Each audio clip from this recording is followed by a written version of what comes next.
Kalau beranggapan masuk muslim akan menjadi gembel, itu benar pendapat dia, karena dia itu tidak tahu. Karena ketidaktahunya itu menganggap benar. Tetapi kalau dia tahu, tidak berani dia itu berkata seperti itu. Kanjeng Nabi sendiri itu kan dulu-dulunya itu ya juga kaya, pas waktu muda itu kaya. Tetapi kan di cerita atau di sejarah itu kan tidak ada Kanjeng Nabi meninggalkan harta benda, tidak ada. Semua itu hanya untuk dibelanjakan di jalannya Allah, karena tahu bahwa dunia ini hanya tempat ujian. Bagaimana kita bisa menjadi orang yang dipercaya, menjadi hambanya Allah yang bisa dipercaya, diberi amanah harta, itu kan sebenarnya ujian. Dan kebanyakan orang itu kalau bergelimang harta itu nanti akan cenderung lupa dengan Tuhannya.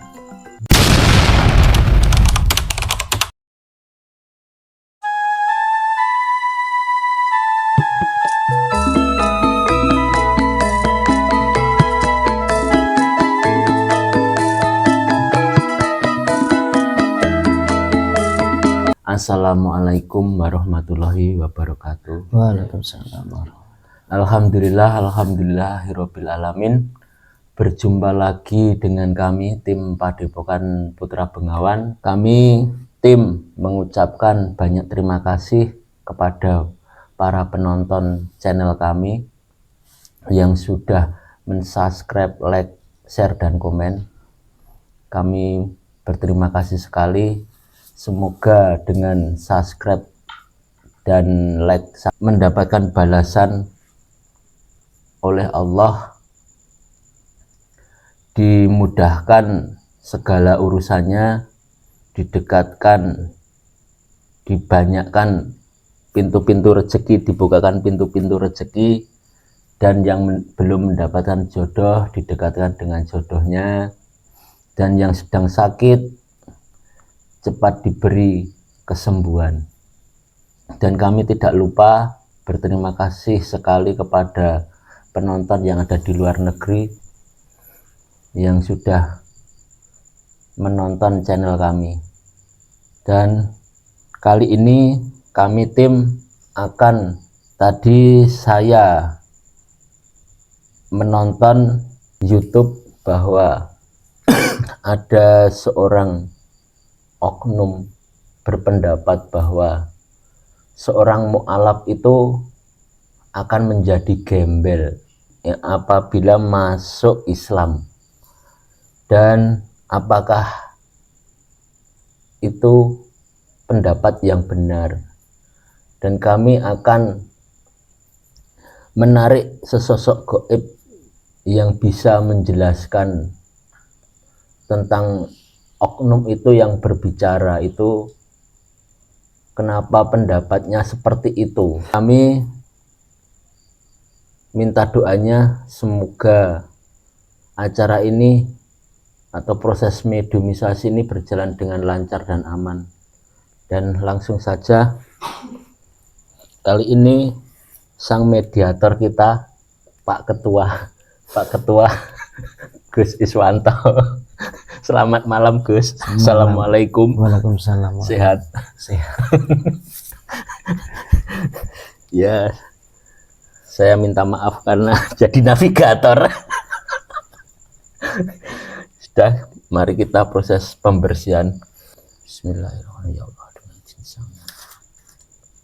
Kunci roh sukma mediator, tidak ada yang bisa mengambilnya. Kunci dan pikiran, hanya makhluk yang bisa menjelaskan sebenar-benarnya tentang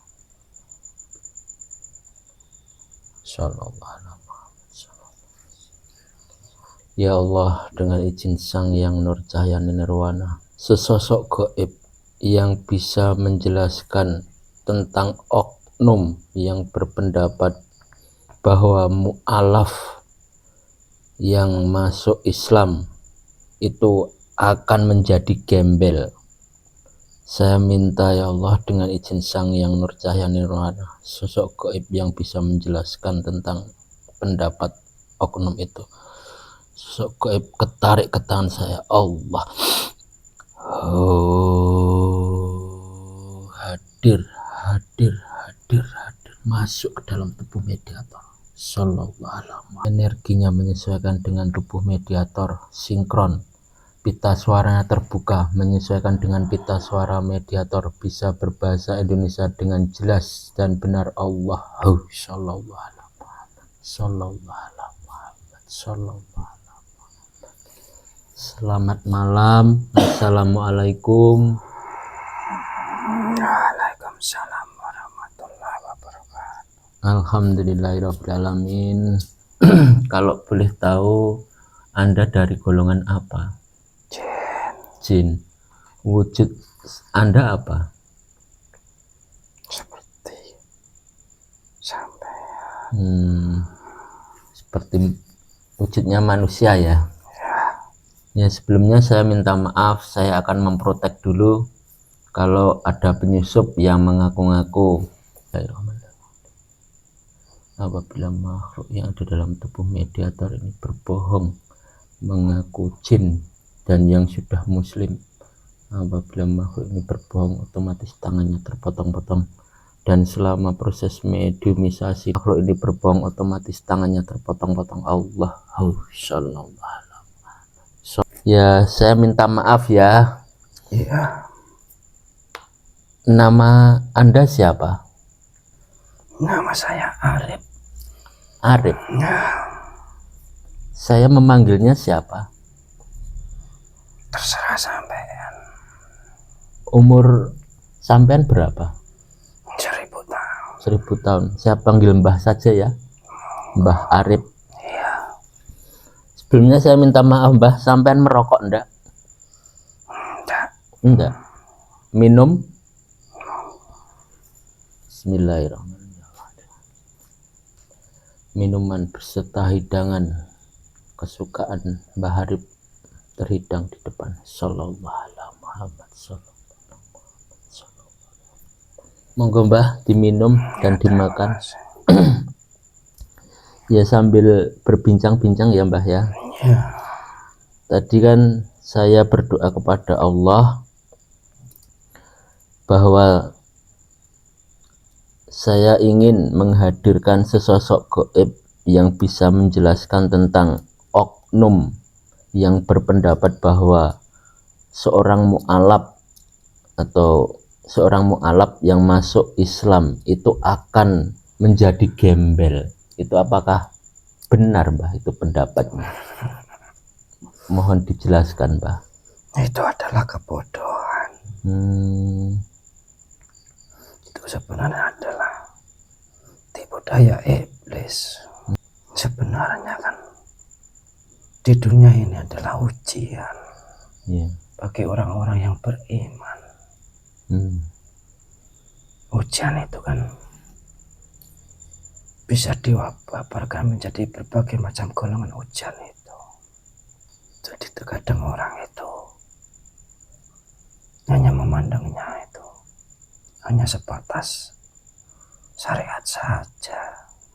Dulu itu kan sudah terjadi waktu Kanjeng Nabi Muhammad pertama kali syiar untuk menyebarkan agamanya Allah di tanah Mekah itu. Yeah. Banyak berbondong-bondong pada ngikut ajaran-ajaran beliau. Karena di situ banyak dikabar gembirakan oleh Kanjeng Nabi Muhammad bahwa kalau masuk agamanya Muhammad itu kan dijanjikan surga, dijanjikan kebahagiaan. Dengan berjalannya waktu semakin banyak orang Arab itu yang masuk agamanya Nabi Muhammad itu. Sudah besar, sudah kuat, semakin banyak. Terus Kanjeng Nabi itu memberikan kabar kepada seluruh umatnya waktu itu. Masuk Islam itu harus siap menjadi orang miskin. Karena di dunia ini hanyalah tipuan saja, tempatnya ujian. Karena Kanjeng Nabi itu kan tidak memandang dari segi duniawinya saja. Karena Nabi Muhammad itu tahu nanti kalau umat-umatnya itu nanti didoakan kepada Allah, dijadikan kaya semuanya, nanti akan jauh kepada Robnya. Makanya zaman dulu itu ada yang dikasih kaya, ada yang dikasih miskin. Itu sebenarnya kan penggambaran bahwa kalau kita itu waktu ada rezeki ya kita berbagi, dan kalau kita itu waktu diuji tidak ada ya kita harus bersabar. Kadang tidak selamanya manusia itu ada di atas terus, dan ada kalanya manusia itu tidak mungkin ada di bawah terus. Contoh banyak zaman dulu sampai terkenal sampai di zaman sekarang itu adalah harta karun. Pernah pasti kamu itu kan pernah mendengar cerita-cerita itu kan? Iya Pak. Itu kan pada masanya zaman Nabi Musa itu. Ada salah satu umatnya itu yang diuji oleh Allah dalam keadaan semua serba terbatas. Setiap hari datang kepada Nabi Musa untuk minta didoakan kepada Allah biar aku ini bisa menjadi kaya. Nanti kalau aku kaya, aku akan semakin bersemangat ibadah kepada Allah, dan aku akan selalu berbagi kepada orang-orang yang tidak punya. Dengan berjalannya waktu, Nabi Musa itu menjawab, kamu itu lebih baik seperti ini. Tetapi Karun itu kan tidak bisa menerima apa yang didawuhkan Nabi Musa itu. Besoknya lagi datang lagi, berkeluh kesah lagi. Nabi Musa pun menjawab dengan sama, kamu itu lebih baik seperti itu. Sampai 3 kali. Terus Nabi Musa berdoa kepada Allah agar umatnya yang bernama Qarun itu dijadikan orang kaya. Dengan berjalannya waktu, setiap apa yang dia usahakan itu selalu diijabah oleh Allah. Setiap hajat keinginannya, usaha apapun diberi kemudahan. Sampai dia itu menumpuk harta itu sampai luar biasa. Sampai pintunya itu dari emas, sampai kuncinya pun itu dari emas. Tetapi Qarun itu setiap diingatkan oleh Nabi Musa, kenapa kamu tidak bersedekah, tidak berzakat? Enak saja jawabnya Qarun itu kan. Itu hasil jerih payah saya, kenapa saya harus berzakat atau bersedekah? Itu adalah hasil jerih payah saya, dari usaha saya. Sampai berjalannya waktu tidak ada perubahan, diingatkan oleh Nabi Musa tidak ada perubahan. Terus Allah itu murka, Qarun itu ditenggelamkan sampai di dalam bumi itu, sampai harta-hartanya, sampai isi-isinya, harta benda semua ditenggelamkan di dalam bumi semuanya. Itu kan harus jadi pembelajaran. Dan makanya sampai sekarang itu kalau orang-orang itu mendapatkan harta di dalam bumi ataupun mas dari itu kan bertekan, ini hartanya Qarun.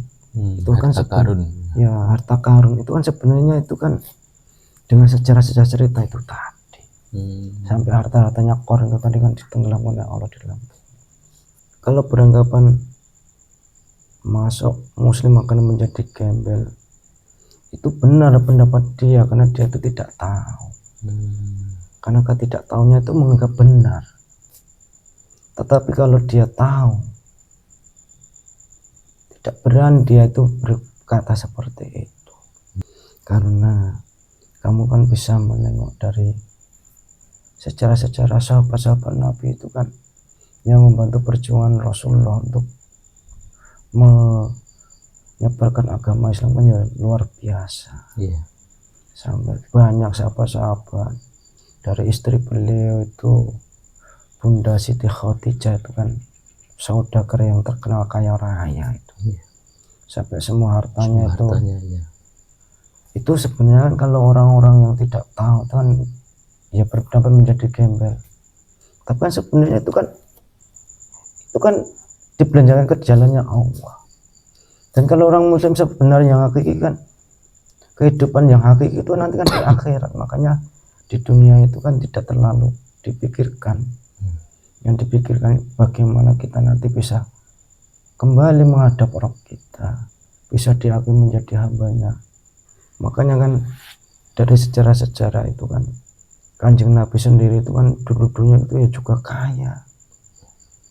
Pas waktu muda itu kaya. Tetapi kan di cerita atau di sejarah itu kan tidak ada Kanjeng Nabi meninggalkan harta benda, itu tidak ada. Semua itu hanya untuk dibelanjakan di jalannya Allah. Karena tahu bahwa dunia ini hanya tempat ujian. Bagaimana kita bisa menjadi orang yang dipercaya, menjadi hambanya Allah yang bisa dipercaya, diberi amanah harta, itu kan sebenarnya ujian. Dan kebanyakan orang itu nanti kalau bergelimang harta itu nanti akan cenderung lupa dengan Tuhannya.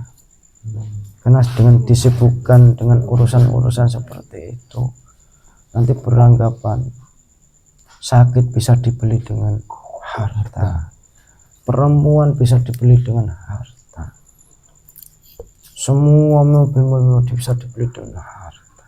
Itu kan sebenarnya kan di dalam hatinya itu kan iblis-iblis itu selalu membisik-bisiki agar tersesat jauh kepada Allah. Mana ada Islam sekarang itu miskin? Tidak ada. Justru itu negara-negara Arab itu yang terkenal kaya-kaya dengan sumber alamnya, dengan itu kan sebenarnya rasa ketakutan dari bisikan-bisikan itu tadi. Jadi sebenarnya kan kalau kita kembali, Islam itu kan bebas, sampean mau kaya juga monggo, mau biasa-biasa saja juga monggo. Kan ada sebagian orang-orang yang Islam itu kan memeluk keyakinan bahwa semakin banyak harta benda itu kan semakin banyak urusan. Makanya terkadang orang-orang Muslim itu ada yang berpendapat saya hidup sewajarnya saja, secukupnya saja, tidak mau berlebih-lebihan karena takut nanti urusannya panjang. Jadi sebenarnya itu tidak hanya orang Muslim ataupun non Muslim, semua itu sama saja. Itu semua sudah dikehendaki oleh Allah. Sekarang tengok di Arab, di negara-negara Arab itu kan yuk kaya-kaya kan. Iya. Berarti kan anggapan-anggapan seperti itu kan tidak benar. Justru Arab kan terkenal kaya kan. Iya. Itu kan mayoritas Muslim. Di Indonesia itu kan juga banyak Muslim yang kaya. Ya. Tapi tadi kok gini ya Mbah, dari oknum itu tadi, nanti kalau banyak orang Islam yang kaya tapi kaya korupsi, banyak orang Islam yang tuh masuk penjara karena berbuat jahat, kayak gitu tadi bilangnya kayak gitu. Lah kan kamu itu kan yo harusnya bisa berpikir. Iya. Karena mayoritas di negara ini kan orang-orang Islam. Nah sebenarnya kan kalau Islam itu kan baik, ajaran yang baik, yang rahmatan alamin. Itu kan hanya sebagian oknum-oknum saja. Iya. Tapi Bukan Islamnya, tetapi oknumnya. Kan kalau kita tengok di Islam apa ada ajaran-ajaran disuruh korupsi, kan tidak ada. Iya. Kok ajaran-ajaran melakukan maksiat kan tidak ada. Justru Islam itu kan mengajarkan jangan korupsi, jangan melakukan maksiat, jangan merugikan orang lain, jangan berbuat senang-senang maunya sendiri. Kan kalau sebenarnya Islam itu tidak seperti itu. Iya. Dan dengan berjalannya waktu kan nanti kan manusia-manusia itu juga berproses. Ada karena iblis itu kan juga menyusup. Karena iblis sendiri kan juga berjanji, bersumpah bahwa akan mengganggu ataupun mengajak-ajak turunan Kanjeng Nabi Adam yang bisa diajak ataupun yang bisa disesatkan. Nah justru yang berpendapat itu yang menjadikan muslim karena dia itu bukan muslim, jadi iblis itu tidak tertarik karena itu benar-benar temannya, makanya tidak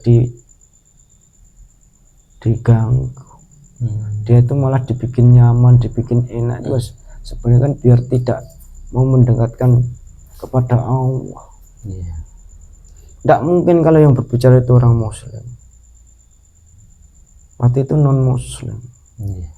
Kalau muslim itu sudah paham semuanya yang sebenarnya muslim. Kan muslim itu juga ada yang cuma KTP saja, karena memang di sini itu kan mayoritas itu muslim. Jadi terkadang muslim itu tidak dengan disadari dengan kesadaran, tetapi karena kadang muslim itu turunan. Jadi dari kecil itu sudah diajari muslim, tetapi bukan dengan kesadaran. Itu cuma kayak Islam KTP kayak gitu. Iya. Kalau benar-benar ajaran Islam itu kan tidak seperti itu. Malah justru kalau kita itu benar-benar Islam yang benar-benar itu justru malah menjadi kaya. Karena di dalam Islam kan diajarkan untuk selalu bersedekah. Nanti kalau kamu itu bersedekah akan diganti oleh Allah berlipat-lipat sampai tidak terbatas. Itu jelas. Tidak mungkin orang muslim itu miskin, tidak mungkin. Itu bukannya miskin, tetapi hanya untuk ujian biar kedudukan beliau-beliau itu biar tinggi di hadapan Allah karena dengan dinilai kesabaran.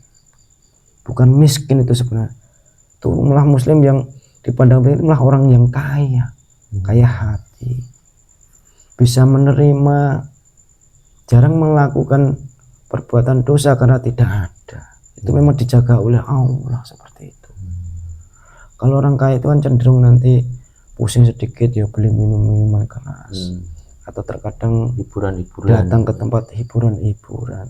Justru kalau muslim yang orang berpendapat itu menjadi gembel, itu memang dijaga oleh Allah biar orang itu tidak melakukan maksiat, biar terjaga, biar diselamatkan dunia dan akhiratnya. Seperti itu sebenarnya. Tidak ada muslim itu kok miskin, tidak ada. Muslim itu agama yang diridhoi oleh Allah.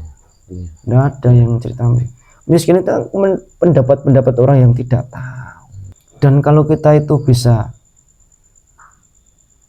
mengambil dari kata miskin atau kaya, orang itu susah loh kalau dibilang kaya itu yang gimana, dibilang miskin itu yang gimana. Buktinya kalau sudah kaya kenapa kok masih kerja, kok masih banyak karyawannya, itu kan berarti belum kaya. Itu justru orang-orang yang banyak harta itu malah pikirannya itu malah susah, pusing, terlalu banyak yang dipikirkan. Jadi kita kadang malah dianggap miskin tapi malah enak, tidur nyaman, rumah ditinggal, ndak usah pakai kunci. sapam ataupun tidak ada penjaganya aman. Apa yang mau dikhawatirkan? Tidak ada Nggak apa-apa. ada apa-apa ya. Ibaratnya kalau tidak dikasih pintu saja itu tidak apa-apa. Maksud orang kaya tidak mempunyai kekhawatiran, karena semua itu sudah atas kehendak Allah. Seperti itu. Jadi itu sebenarnya itu kalau orang itu berpendapat miskin itu menurut orang itu, tapi kalau menurut Allah itu orang kaya. Pikirannya itu malah enak, tidur nyenyak, besok bangun-bangun pikirannya hanya berarti kita sehat, kerja sudah. Lah orang kaya yang dipikir nanti mobilnya itu ditaruh di mana, nanti anak-anak saya nanti kalau pergi dirampok, tidak. Banyak pikiran, sebenarnya malah miskin pikiran. Iya, makanya itu yang dinamakan kaya miskin kan susah. Banyak kok yang dibilang miskin tidak punya apa, tapi bisa gembira setiap hari, bisa ketawa dengan bebas. Makanya susah ya kalau dipahami orang kaya ataupun miskin itu susah. Membuktikan nyatakan kalau koruptor itu tidak ada yang miskin. Itu kaya-kaya semua kalau kita memandang saat tuh rumahnya apa ada yang dari bambu, tidak ada. Rumahnya berkelas semua itu, Mbah. Tapi kalau orang miskin, kalau dianggap orang miskin, apa ada yang kena kasus korupsi? Kan nggak ada. Iya. Makanya seperti itu harus diambil. Makanya itu penjabaran kaya dan miskin itu tergantung yang menerima. Banyak kok dibilang miskin tetapi ternyata malah tidak mau, minta-minta, malu, minta-minta. Tapi dia itu bekerja keras, mengharap ridhonya Allah. Karena dengan bekerja keras itu kan setiap tetesan keringat itu kan ada pahalanya. Karena berpikirnya itu. Kalau ada anggapan seperti ini, Mbah, kenapa Islam itu kok bisa terpecah belah, itu gimana, Mbah? Kok bisa Islam itu terpecah menjadi 73 golongan? Itu gimana, Mbah? Maksudnya gimana, Mbah, itu? Nah itu kan Allah kan sudah berfirman, Allah itu kan menciptakan manusia itu kan bersuku-suku, berbeda bahasa, berbeda negara. Itu kan tujuannya agar terjadi silaturahmi, agar terjadi kerukunan, bisa mengenal. Jadi bahwa Allah itu maha segalanya, dengan bisa menciptakan seperti ini, seperti itu sebenarnya menjadi rahmat. Karena kan sebenarnya Islam pecah menjadi 73 itu bukan azab, tetapi rahmat. Karena semua itu kan diberi Allah itu kan pemahaman berbeda, pola pikir berbeda. Itu kan sebenarnya itu kan sama. Hanya orang-orangnya itu yang tidak bisa mengartikan apa yang dikehendaki oleh Allah. Jadi makanya dipecah menjadi 73 itu kan tidak mungkin manusia itu satu orang bisa memahami apa firman-firman Allah semuanya, kan tidak mungkin bisa. Makanya dipecah-pecah itu kan dibagi-bagi pemahaman itu, nanti kan kalau ada gejolak itu kan bisa musyawarah, bisa ada pemahaman jalan keluar yang terbaik. Sebenarnya kan perpecahan itu adalah rahmat. Kita tidak mungkin pemahaman satu ini sama, pemahaman dengan sama, tidak mungkin. Tetapi kalau nanti diambil garis tengahnya yang terbaik, itu kan nanti ada ide-ide, gagasan-gagasan yang lain, tambah wawasan, tambah pengetahuan. Karena Islam itu tidak simpel. Islam itu sangat luas. Makanya kan itu memang sudah dikehendaki oleh Allah, agar manusia itu tidak timbul merasa benar, tidak timbul bisa menyalahkan. Itu kan sebenarnya untuk pengkajian. Karena semua itu kan diberikan Allah pemahaman masing-masing. Tidak mungkin orang itu bisa memahami Quran semuanya, dengan hadisnya semuanya, dengan fikihnya semuanya. Tidak mungkin, karena kapasitas otak manusia itu tidak mungkin. Makanya kan dipecah-pecah itu agar bisa ilmu-ilmunya Allah itu tidak hilang. Seperti itu. Nah ini Mbah, tadi sampai sudah membeberkan semuanya tentang seorang oknum tadi Mbah, bahwa ini saya ambil kesimpulan, kalau salah nanti disalahkan ya Mbah ya, bahwa ada seorang oknum yang mengatakan bahwa kalau mu'alaf memeluk agama Islam itu akan menjadi gembel. Itu ternyata bahwa oknum itu tidak mengetahui secara hakikatnya Islam, kurang paham, dan mungkin bukan pemeluk agama Islam, gitu ya Mbah ya. Terus bahwa kaya dan miskin itu tergantung pemaknaan hakikatnya manusia masing-masing ya. Ya sudah Mbah, terima kasih sampean sudah memberikan ilmu buat saya. Ya sama-sama. Ya, dan saya berterima kasih sekali dan minta maaf kalau ada penyajian saya yang kurang berkenan dan kata-kata saya yang kurang berkenan pada sampean. Saya minta maaf ya Mbah ya. Sama-sama, saya juga banyak kata-kata yang tidak sesuai yang kamu harapkan karena keterbatasan pemahaman saya. Ya Mbah, udah terima kasih sekali, saya udah dapat ilmu Mbah. Ya sama-sama. Ya sudah Mbah, sampean kembali ke tempat asal sampean. Ya. Assalamualaikum. Waalaikumsalam warahmatullahi wabarakatuh.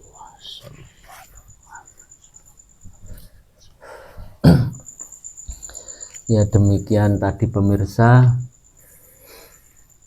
sesosok gaib jin yang berwujud manusia yang alhamdulillah sudah memeluk agama Islam, yang sudah menjabarkan tentang oknum tadi yang mengatakan bahwa mu'alaf atau ingin memeluk agama Islam itu akan menjadi gembel. Ternyata sesosok gaib tadi sudah membeberkan semuanya, bahwa semuanya itu tergantung oleh individu pribadi masing-masing. Cara memberikan syariat dan hakikatnya harus bisa mengetahui dengan sebenar-benarnya, dan jangan 100% dipercaya makhluk gaib tadi. Ambil saja sisi positifnya. Semua kebenaran itu hak mutlak milik Allah. Ya sudah, kalau kami tim ada salah kata atau ada salah ucap, kami mohon maaf yang sebesar-besarnya. Assalamualaikum warahmatullahi wabarakatuh.